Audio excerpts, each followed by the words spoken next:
Hello everyone, welcome to my channel. आज हम जो टॉपिक डिस्कस करने वाले हैं वो आपका फ़िलोसॉफ़िकल फाउंडेशन ऑफ एजुकेशन का यूनिट 2 का जो सिलेबस है उसमें क्या क्या टॉपिक्स हैं पहले हम वो डिस्कस करते हैं एंड देन फिर हम यूनिट को स्टार्ट करते हैं।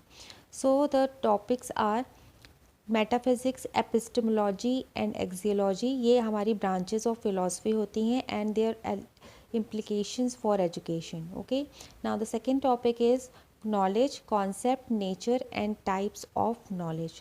Then third one is theories of knowledge getting process. So today we are going to discuss our first topic of this unit, which is metaphysics, epistemology and axiology, and which are the branches of philosophy. Okay, so now let's start. So branches of philosophy have three main branches: metaphysics, which focuses on reality; epistemology, which focuses on the theory of knowledge; axiology, which focuses on the theory of value. Okay, now इसके सब divisions हैं जो इसके under cover होते हैं, like metaphysics has ontology, cosmogony, cosmology, eschatology and theology, and then epistemology contains agnosticism, skepticism, and axiology contains ethics and aesthetics. Now let's discuss कि ये होता क्या है। ठीक है, सिंपल लैंग्वेज में ऐसे आप ये वेन डायग्राम भी बना सकते हो, इसका अच्छा इम्पैक्ट पड़ता है आपके पेपर में। Okay, now let's start with metaphysics. तो फिलॉसफी होती क्या है? फिलॉसफी हमें क्या बताती है? एक थ्योरेटिकल पर्सपेक्टिव बताती है जो पहले के फिलोसफर्स ने, थिंकर्स ने लिखे होते हैं on the basis of their research और on the basis of their perception. उनकी जो मनोधारणाएं हैं उसके बेसिस पे जो भी चीज़ें होती हैं वो उन्होंने जो लिखी रहती हैं वो बताती है। सो मेटाफिज़िक्स हम समझते हैं कि मेटाफिज़िक्स जो फिलॉसफी के अंडर में ब्रांच आती है वो किसके बारे में बात करती है। तो मेटाफिज़िक्स क्या कहती है? फिज़िकल चीज़ें। ठीक है, फिज़िक्स, मेटाफिज़िक्स, फिज़िक्स मतलब फिज़िकल चीज़ें ऐसी जिनको हम टच कर सकते हैं, फील सकते हैं, जो हमारे आँखों के सामने जो भौतिक हैं, जिनको हम जानते हैं। ठीक है, बट मेटाफिज़िक्स क्या कहता है? उन सारी रियलिटी के बारे में जो हमारे समझ के परे हैं, जो हमारे पहुँच से दूर हैं। तो मेटाफिज़िक्स उन सब की रियलिटी के बारे में बात करता है। सो लेट्स स्टार्ट कि हमको थ्योरी में इसको किस तरीके से लिखना है और हम समझते भी हैं कि मेटाफिज़िक्स होता क्या है। Metaphysics is that branch of philosophy which deals with the nature of reality. It means कि it deals with the nature of reality. मतलब हम सन देखते हैं, अपने आँखों से देख रहे हैं कि सन है, हम इस अर्थ पे रहते हैं, बट स्पेस क्या है जहाँ पे ये सारी चीज़ें हैं, अपनी अटेन हुई हैं, लेकिन ये इसका बेसिस क्या है, ये सारी चीज़ें हम समझेंगे कि इसके रियलिटी क्या है। हम यहाँ पे हैं तो हमारा ओरिजिन ऑफ लाइफ स्टार्ट कहाँ से हुआ था, इन सब चीज़ों के बारे में ये डील करता है। Metaphysics tries to answer what is beyond this materialistic world. Does life have any purpose? Is there any power which drives the universe? Does it making it operational? यानी कि हम यहाँ पर हैं लेकिन हमारे इस भौतिक जगत के परे कौन सी दुनिया है जो हमारी पहुँच से बाहर है, वो क्या चीज़ है? हम सब जो चल रहे हैं लेकिन हमारे ऊपर ऐसी कौन सी पावर है जो हमें चला रहा है? क्या वो भगवान है या कोई वो पावरिंग फोर्स है? ये सारी चीज़ों का आंसर इंसान ढूंढता है ताकि वो अपनी वास्तविकता को जान सके। यही मेटाफिज़िक्स कहती है। ठीक है, now next discuss. In simple words we can say that metaphysics is the study of reality and existence. मतलब ये स्टडी है क्या वास्तविकता है और क्या हमारे होने की वास्तविक वजह क्या है उसके बारे में स्टडी करती है। It studies what we are and what our purpose is. ये हम क्या हैं, हमारा पर्पस क्या है, हम यहाँ पे आए हैं तो किस पर्पस से आए हैं। ठीक है, examples of metaphysic concepts are क्या है? बीइंग मतलब जो हम हैं, एग्जिस्टेंस जो हम यहाँ पे रह रहे हैं, हमारा वास्तविक यहाँ पे रहने का क्या उद्देश्य है, हमारा पर्पस।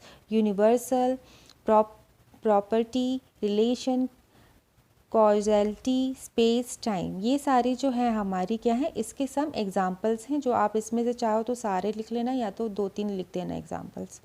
फिर एजुकेशनल इम्प्लीकेशंस ऑफ मेटाफिज़िक्स। हम मेटाफिज़िक्स पढ़ते क्यों हैं? To attain knowledge of reality and acquire true knowledge to understand the purpose of life and existence. Like जब हम कोई चीज़ पढ़ते भी हैं, ठीक है, हमने सोलर सिस्टम पढ़ा, ठीक है, या तो हमने प्लांट्स भी पढ़ा, तो हम पढ़ रहे हैं, लेकिन हम पढ़ क्या क्यों रहे हैं? मतलब होता है ना, कोई भी चीज़ हम पढ़ते हैं तो उसका पर्पस होता है ना, ये तो नहीं कि बस हाँ किताब में लिखा हुआ है इसके लिए, उसका कुछ एक इम्प्लीकेशन भी हमें पता होना चाहिए, उसका ओरिजिन भी हमें पता होना चाहिए। कहते हैं ना, आधी नॉलेज या अधगर गगरी छलकत जाए, मतलब आधी नॉलेज जो है हमेशा खतरनाक होती है, ठीक है। तो आप नॉलेज को अगर हम जानते हैं तो हमें वो पूर्णतः पता होना चाहिए, हम हैं तो हमारा ओरिजिन कहाँ से हुआ, हम इस लाइफ के बाद जहाँ जाएंगे तो कहाँ जाएंगे, कहाँ हम विलुप्त हो जाएंगे, तो ये सारी बातें हमें पता होना चाहिए। In the same way education में भी अगर आप कोई चीज़ पढ़ते हो तो आपको उसका और छोर दोनों पता होना चाहिए। यानी स्टार्टिंग क्या है, आप पढ़ रहे हो तो क्यों पढ़ रहे हो, अगर आप मैथ्स पढ़ रहे हो तो उसका क्या इम्प्लीकेशन है हमारे लाइफ में, ये हमें पता होना चाहिए, ठीक है। To know what is beyond this materialistic world, to attain the balance between mind body and soul, mind body and soul के बीच में एक बैलेंस बनाने के लिए, ठीक है। अगर हम अपने तत्व जानेंगे कि हमारा ये जो शरीर है या ये भौतिक जगत जिस चीज़ों से बना है, हमारा शरीर किस तत्व से बना है, तो उसको मेंटेन कैसे करना है वो भी हमारे ही हाथों में होगा कि हम उसको किस तरीके से मेंटेन करें। To know our inner self and purpose, अपने इनर सेल्फ को जानना। जैसे कहते हैं ना कि हम पूरी दुनिया को जानते हैं लेकिन हम कभी ये नहीं जान पाते हैं कि हमारे अंदर क्या चीज़ है, हमारी असली सुख और असली शांति क्या है। तो वो हम तब प्राप्त कर सकते हैं जब हम खुद को समझेंगे, खुद को जानेंगे, अपने ओरिजिन को समझेंगे, अपने पर्पस को समझेंगे। ओके, नाउ एपिस्टेमोलॉजी, अब हम नेक्स्ट पे आते हैं, एपिस्टेमोलॉजी एंड एजुकेशनल इम्प्लीकेशन उसकी, ठीक है। It is a branch of educational philosophy that deals with the theory of knowledge. अब बात है कि हमें ये सब कुछ जानना है कि हम कहाँ से आए हैं, हमारा ओरिजिन क्या है, हमारा पर्पस ऑफ लाइफ क्या है, लेकिन ये सब जानेंगे किस तरीके से, हम जानेंगे एक नॉलेज को, ज्ञान के द्वारा ही तो हम जानेंगे। अब वो नॉलेज हम किस तरीके से लाएंगे उसके बारे में बात करते हैं। It involves a question such as how we get knowledge, हमको नॉलेज मिलेगी कैसे, what are the types of knowledge, क्या टाइप्स ऑफ नॉलेज हैं, what is the origin of knowledge. फिर आप इस तरीके से एक फ़्लो चार्ट बना सकते हो। फ़्लो चार्ट्स का बहुत ही अच्छा इम्पैक्ट पड़ता है आंसर लिखते वक्त आपका। तो इस तरीके से आप ये फ़्लो चार्ट बना सकते हो। इसके नोट्स आप मुझे कमेंट करना, तो मैं आपको डिस्क्रिप्शन बॉक्स में टेलीग्राम का लिंक दूंगी, उसमें मैं आपको शेयर कर दूंगी। और अगर आपको नोट्स की पीडीएफ चाहिए तो आप मेरे व्हाट्सअप नंबर पे कांटेक्ट कर सकते हो और उस पर आपको इसकी पीडीएफ मिल जाएगी। आपको पीडीएफ सेंड कर दी जाएगी, आप सेल्स एग्जीक्यूटिव से बात कर सकते हो, ठीक है। बाकी आपको टेलीग्राम चैनल पे भी अगर आपको नोट्स चाहिए तो टेलीग्राम चैनल को आप सब्सक्राइब कर देना, उसमें लेटेस्ट अपडेट्स आते रहते हैं और इसकी पीडीएफ मैं शेयर कर दूँगी। नाउ एजुकेशनल इम्प्लीकेशंस इसकी क्या होती हैं, मतलब ये डील करता है थ्योरी ऑफ नॉलेज से। मेटाफिज़िक्स आपका थ्योरी ऑफ रियलिटी से करता है, उस थ्योरी ऑफ रियलिटी को हम जानेंगे किससे, भाई नॉलेज गेन करके ही तो जानेंगे। तो अब वो नॉलेज कहाँ से हम अटेन करते हैं उसके बारे में पता करेंगे। The study of epistemology helps in including the essential subject matter in the content of curriculum। मतलब ऐसा क्या चीज़, अगर हमको बच्चे को ये बताना है कि इस भौतिक जगत के परे क्या है, उसे अपनी इनर पीस को अटेन कराना है, ठीक है, उसको उसके वास्तविक पर्पस ऑफ लाइफ को बताना है, तो भाई वो नॉलेज कैसे आएगी, थ्रू जो करिकुलम। अब फिलॉसफी को जानने का जो रास्ता होता है वो क्या होता है, एजुकेशन होता है। एजुकेशन कहाँ से आती है, जो हम करिकुलम पढ़ते हैं, करिकुलम डेवलपमेंट से होता है ना, जो करिकुलम डेवलप होता है उसके थ्रू ही हम नॉलेज को गेन करते हैं। तो ये सारी चीज़ें जो हैं, किस तरीके से कौन सा कंटेंट आपका करिकुलम में कंटेन करेंगे हम, ताकि बच्चों की नॉलेज को हम इनकलकेट कर सकें with the proper purpose of life. It helps in identifying goals of education, क्या एजुकेशन के गोल्स हैं उसको आइडेंटिफाई करने में हेल्प करता है। It defines how we acquire knowledge, ये डिफ़ाइन करता है कि किस तरीके से हम नॉलेज को एक्वायर करें। फिर उसके बाद कैरेक्टरिस्टिक्स ऑफ नॉलेज क्या होती हैं, इसका ये फ़्लो चार्ट है, इस फ़्लो चार्ट को भी आप बना सकते हो, ठीक है। It allows the learners to become aware of their own learning process and personal development. ये अलाउ करता है लर्नर को कि वो अपने आप के लर्निंग प्रोसेस से अवेयर हो और अपना पर्सनल डेवलपमेंट किस तरीके से कर सकता है उसके बारे में जाने. It helps in designing the curriculum that fosters constructive learning environment. अब इंसान अपने बारे में जाने, ठीक है, आसपास की चीज़ों के बारे में जाने, फिर उसके बाद अपना डेवलपमेंट करें, फिर आपको फ्यूचर में पर्पस में क्या बनना है. तो ये सारी चीज़ें एक ओवरऑल डेवलपमेंट के बारे में बात करती है, for the holistic development of a child और अ लर्नर. तो ये कैसे होगा? For that it fosters the constructive learning environment. वो किस तरीके से होगा? जब कंस्ट्रक्टिंग लर्निंग एनवायरनमेंट बनेगा तब, जब टीचर एज अ फैसिलिटेटर होगा और लर्नर एक एक्टिव एसेट की तरह क्लासरूम में होगा, then only it is possible. Okay, it helps in identifying the best possible teaching methodology that helps in acquisition of knowledge. एक बेस्ट पॉसिबल आपको teaching methodology को अपनाना, कैसे आप अपनाओगे कि बच्चों को ये जो नॉलेज की हम बात कर रहे हैं वो प्रॉपर एक्विजिशन उसका हो पाए फॉर द होलिस्टिक डेवलपमेंट, जो हमने अभी समझा. And also in goal oriented knowledge acquisition. ठीक है, अब मान लो कि आपको फ्यूचर में जाकर सीए बनना है, पर आप बैठ के बायो पढ़ रहे हो, तो इज़ इट पॉसिबल कि आप फ्यूचर में बन पाओगे? तो बच्चे का पर्सनल गोल क्या है, उस चीज़ को आइडेंटिफाई करे कि वो किस चीज़ में उसका इंटरेस्ट है फील्ड में जाने का, और उसके अकॉर्डिंगली वो करिकुलम से वो चीज़ नॉलेज को एक्वायर करे. It helps in finding a reliable belief and opinion. मतलब रिलायबल बिलीफ मतलब एक बिलीफ होता है जो हम अपनी मनोधारणा बनाए रहते हैं. रिलायबल बिलीफ मीन्स ट्रुथ, मतलब कि क्या सच्चाई है उस चीज़ को जानना. और ओपिनियन, कि ओपिनियन और रिलायबल बिलीफ में क्या अंतर है इस चीज़ को समझना. Okay, now what is axiology and it's implications. कोई भी चीज़ को हम पढ़ते हैं, समझते हैं या जीवन में कुछ भी करते हैं तो नॉर्म्स आर वेरी इंपॉर्टेंट. एक वैल्यूज़ होना लाइफ में बहुत इंपॉर्टेंट होता है. तो ये ब्रांच इसी चीज़ से डील करती है कि अगर लाइफ में एक डिसिप्लिन होगा, कुछ मॉरल वैल्यूज़ होगी, तब आप किसी भी चीज़ को बहुत ही सिस्टमैटिक वे में पा सकते हो. ठीक है, तो axiology is direct branch of philosophy which deals with the theory of values. क्या वैल्यूज़ हमारे अंदर होनी चाहिए उसके बारे में ये डील करता है. It deals with the nature of values and relates to the teaching of moral values and development of character. ये किससे डील करता है कि क्या वैल्यूज़ जो है हमारे करिकुलम में डेवलप होनी चाहिए और किस तरीके का आप कैरेक्टर बिल्डअप कर सकते हो. अगर आप लोग को इसका एग्जांपल देखना होगा तो मैंने जब लेसन प्लान बनाया था, अब एक बनाया हुआ है जिसमें मतलब हम लोग मोस्टली जो लेसन प्लान्स बनाते थे अपने क्लास एक्टिविटी के through, then we inculcate a moral value each day, try to make it possible. तो अगर आप कहोगे, अगर कमेंट बॉक्स में लिखोगे या बताओगे तो फिर then I can show you a lesson plan कि किस तरीके से लेसन प्लान बनाते हैं जिसमें आप स्टोरीज़ के थ्रू, रोल प्लेस के थ्रू आप मोरल डेवलपमेंट किस तरीके से करा सकते हो.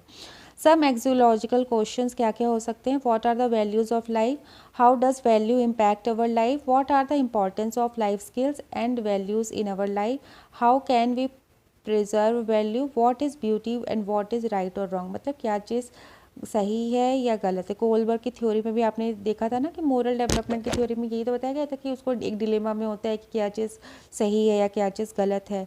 तो ये वैल्यूज़ किस तरीके से डेवलप होंगी इसके बारे में भी हमें पता चलता है कि क्या वैल्यूज़ हैं हमारी लाइफ की, क्या उन वैल्यूज़ का हमारे ऊपर इम्पैक्ट पड़ता है. ऐसी कौन सी लाइफ स्किल्स हम करिकुलम में डालेंगे या क्या ऐसी लाइफ स्किल्स है जो हम डे टू डे लाइफ में सीख सकते हैं और उसका इम्प्लीकेशन अपनी लाइफ में कर सकते हैं.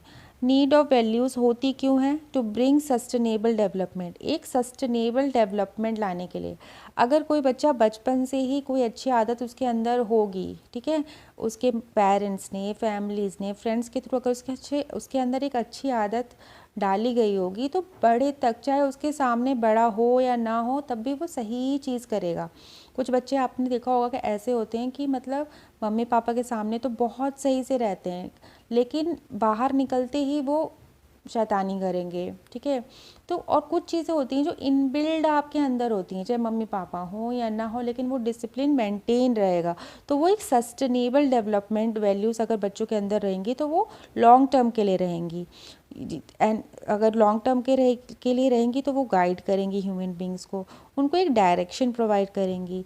इनकलकेट वैल्यूज़ ट्रूली और नॉन वायलेंस लव। तो इनकलकेट कोर वैल्यूज़ बच्चों में इसलिए ज़रूरी है करना जो कि उनके अंदर नॉन वायलेंस हो, या मतलब वो लड़ाई ना करें, एक लव की भावना हो, एक नेशनलिज्म की भावना हो, यूनिटी की भावना हो, ये चीज़ को ध्यान में रखते हुए, जिससे कि पीस और हारमोनी आपकी प्रमोट होगी। ठीक है, अब ये सोर्सेज ऑफ वैल्यूज़ कौन कौन सी हैं, इसका भी आप एक फ्लो चार्ट का इस तरीके से बना सकते हो कि फैमिली से, फ्रेंड्स और पीयर्स से, कम्युनिटी और सोसाइटी से, स्कूल के अंदर हम वैल्यूज़ करिकुलम के थ्रू हमें मिल सकती है, मीडिया में television, radio, computer, internet, web series, इनसे आप कोई भी चीज़ जो आप देख रहे हो उससे आपको क्या वैल्यूज़ मिल रही हैं।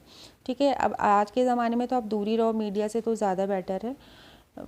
फिर उसके बाद रिलेटिव्स, आपका आसपास के रिलेशन के लोग कैसे हैं, ऑर्गेनाइजेशन कैसा है, रिलीजियस बुक्स से, और ये भी हमारी सोर्सेज होती हैं जैसे भगवत गीता हुई, रामायण हुआ, इससे आप क्या बहुत सारी चीज़ें, जीवन को जीने का क्या एक डायरेक्शन होता है। अगर आप ये बुक्स भी पढ़ो तो आप बच्चों को बचपन से ही पढ़ाओ तो उनको कभी लाइफ में वो शायद कभी गलती करे ही नहीं, या गलती करे भी तो उसका रियलाइजेशन करके वो उसे सही कर लें। ठीक है, अब रोल ऑफ टीचर क्या होता है in nurturing students with values, delivering of the course content, delivering of the course content embedded with morality content. मतलब जैसे मैंने बताया था ना कि आप कुछ अपना जब लेसन प्लान डिलीवर करो तो इस तरीके से करो कि उसमें एक्टिविटी के थ्रू, स्पीच के थ्रू, ड्रामा के थ्रू, जैसा ये बताया गया है, कुछ ना कुछ आपकी वैल्यूज़ उसमें ऐड हों। आप बच्चों को अगर मान लीजिए कोई स्टोरी है, स्टोरी राइटिंग कंपटीशन करा सकते हो। स्टोरी राइटिंग के बाद आप कहो कि उस स्टोरी को अब कॉमिक स्ट्रिप में करो। ठीक है, तो वो डिपिक्ट करेंगे उसको। जैसे कि एक बार अपनी क्लास में मैंने ये एक्टिविटी कराई थी तो एक छोटी क्लास के बच्चे की 2-3 प्रॉब्लम्स समझ में आई थी जब सारी स्टोरीज हमने रीड आउट की। Then we came to know कि किसी बच्चे ने शेर को लेके अपनी बताई थी कि वो मेरा फेवरेट है कैरेक्टर है क्योंकि वो सबको खा जाता है ना। तो उससे एक बच्चे की मेंटालिटी भी पता चलती है। I am not recalling the exact but something that कि we came to know through this कि फैमिली में क्या चल रहा है। बच्चे कभी कभी फैमिली की जो होती है, अगर अपने टॉपिक पे उनको लिखने तो कि फैमिली के कंसर्न पता चलते हैं कि उनकी फैमिली में क्या चल रहा है। कभी अपने वो फादर के प्रति, अपनी माँ के प्रति, वो सारी चीज़ें जो लिखते हैं ना, तो उससे उनकी इनर, उनकी मैंटेलिटी किस तरह पॉजिटिव वे में जा रही है, एग्रेसिव वे में जा रही है, ठीक है, या वो कोई नेगेटिव चीज़ को पॉजिटिव वे में देख रहे हैं या नेगेटिव चीज़ को सही मान के वो लिख रहे हैं। ये बहुत सारी चीज़ें पता चलती हैं। ठीक है, एक्सपर्ट्स और गेस्ट टीचर लेक्चर्स को आप प्रोवाइड कर, जैसे कभी कुछ होता है ना मोटिवेशनल स्पीकर्स, जो वैल्यूज़ की क्या इंपॉर्टेंस होती है उनको आप इनवाइट करके कभी कभी कुछ ऑर्गेनाइजेशंस करा सकते हो ताकि बच्चों को कुछ मोटिवेशन मिले कि अच्छा हाँ इन्होंने ये वैल्यूज़ को अपनी लाइफ में किया, अटेन किया, उसका पालन किया and then he reach to that level. So ये इसके बारे में फिर वो खुद मोटिवेट होंगे कि अच्छा हम भी अच्छे तरीके से अगर बिहेव करेंगे then we can reach to that level only. ठीक है, then trigger thought and thought of the day should be employed in assemblies। Cultural exchange programmes आप करा सकते हो। कल्चरल एक्सचेंज प्रोग्राम्स क्या होते हैं, जैसे कि आप बाहर के कुछ अलग स्टेट्स के स्कूल्स को बुला के कुछ उसका ड्रामा प्ले कुछ करा सकते हो। और या तो आप अगर इतना आपके स्कूल के अंदर वो है तो आप इंटरनेशनल ट्रिप्स करा सकते हो। स्काइप सेशंस के थ्रू बच्चों को एक दूसरे से आप इंटरैक्टिव सेशंस बना सकते हो। ओके, आप कोऑपरेटिव लर्निंग फोकस कर सकते हो। मेडिटेशन और योगा आप कर सकते हो कि मतलब एक पीस भी आपकी एक वैल्यू होती है। ठीक है, तो उस पीस को अटेन कैसे करेंगे, जब हमारा मन शांत होगा तो वो मेडिटेशन से ही आएगा। कोऑपरेटिव लर्निंग के लिए बच्चों को आप साथ में कुछ एक्टिविटीज़, प्रोजेक्ट्स दे सकते हो और आप एनालाइज कर सकते हो कि वो किस तरीके से आपस में काम कर रहे हैं, टीम वर्क किस तरीके से कर रहे हैं। उनसे नॉर्म सेट्स करा सकते हो कुछ, कि वो आपस में कुछ नॉर्म्स खुद से सेट करें और खुद से वो उसका इम्प्लीमेंटेशन करें during their activity. Organisation of cultural and sports programme in which team participates and learn sharing cooperation and team work. Okay, education implications के बारे में थोड़ा सा पढ़ लेते हैं. Education should foster universal and internal values and he oriented towards unity and inclusiveness.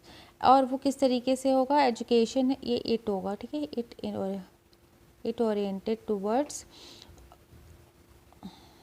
Oriented towards unity and inclusiveness. मतलब कि एजुकेशन हमारी इस तरीके से होनी चाहिए थ्रू एक्टिविटीज़ या करिकुलम कंटेंट स्टोरीज थ्रू, कि मतलब वो इंक्लूसिवनेस मतलब सबके लिए समान भाव को दर्शाए.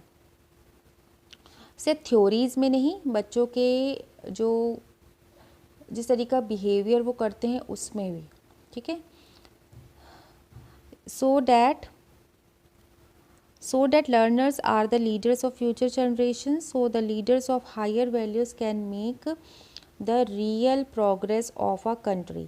आपने देखा है जो आज के लीडर्स हैं उनमें आपने वैरायटी ऑफ लीडर्स देखे होंगे जिनका बिहेवियर होगा, तो वो सब कहाँ से है? उनके पहले के कल्चरल बैकग्राउंड, उनका पॉलिटिकल बैकग्राउंड, अगर फैमिली पॉलिटिक्स में थी तो किस तरीके की उन्हें अपब्रिंगिंग मिली है, वही सब आज आप अपने लीडर्स में देखते हो. तो जब हमारी फ्यूचर जनरेशन यही होने वाली है, इनमें से ही कोई पीएम बनने वाला है, प्रेसिडेंट बनने वाला है, कोई आर्किटेक्ट बनने वाला है, तो अगर आज से वैल्यूज़ हम डालेंगे then only we can create the bright future of India. Value based education is a key dimension of building peace, harmony, tolerance and also develop intellectual education. ठीक है.